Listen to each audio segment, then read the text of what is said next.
சுவையான சிக்கன் குழம்பு எப்படி செய்யுதுன்னு பார்க்கலாமா? வாங்க பார்க்கலாம்.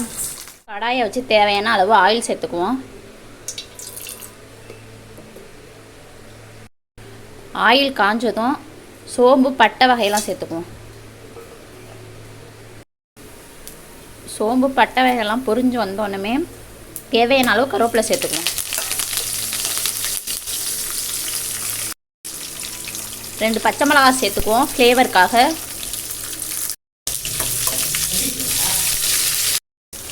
2 பெரிய வெங்காயம் அரிஞ்சு சேர்த்துக்குவோம். வெங்காயம் பொன்னிற வர அளவுக்கு வதக்கி எடுத்துக்குவோம்.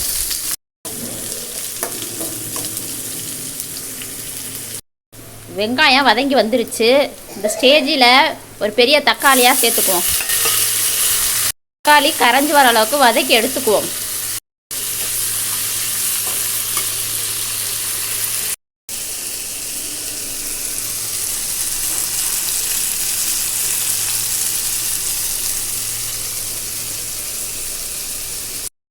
தக்காளி எல்லாம் கரைஞ்சி வந்துருச்சு. இந்த ஸ்டேஜில் 1 ஸ்பூன் மஞ்சள்தூள் சேர்த்துக்குவோம்.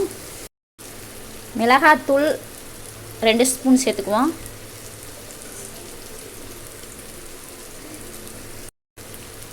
மல்லித்தூள் ஒரு 3 ஸ்பூன் சேர்த்துக்குவோம்.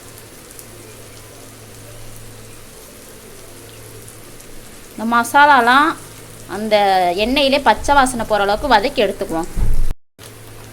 சிக்கன் மசாலா 1 டேபிள் ஸ்பூன் சேர்த்துக்குவோம். சிக்கன் மசாலாவையும் அந்த எண்ணெயிலே வதக்கி எடுத்துக்குவோம். மசாலாலாம் எண்ணெய் வாசனை போகிற அளவுக்கு வதக்கி எடுத்தாச்சு. இந்த ஸ்டேஜில் மஞ்சத்தூள் போட்டு அலசி சிக்கன் வச்சுருக்கேன், அதை சேர்த்துக்குவோம். சிக்கனை இந்த மசாலாவிலேயே ஒரு 10 நிமிஷம் வதக்கி எடுத்துக்குவோம். சிக்கன் 10 நிமிஷம் வதக்கி எடுத்தாச்சு. இந்த ஸ்டேஜில் தேவையான அளவு தண்ணி சேர்த்துக்குவோம்.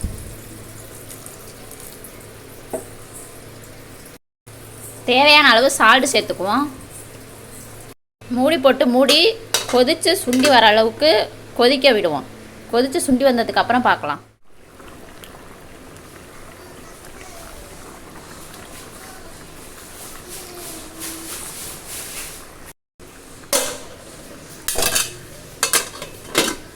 சுண்டி வந்துருச்சு.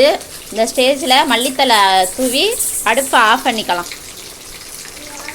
சிக்கன் குழம்பு ரெடி ஆயிடுச்சு. இந்த ரெசிபி பிடிச்சிருந்தா லைக் பண்ணுங்கள், ஷேர் பண்ணுங்கள், கமெண்ட் பண்ணுங்கள். மறக்காமல் நம்ம சேனலை சப்ஸ்கிரைப் பண்ணிக்கோங்க. பாய்.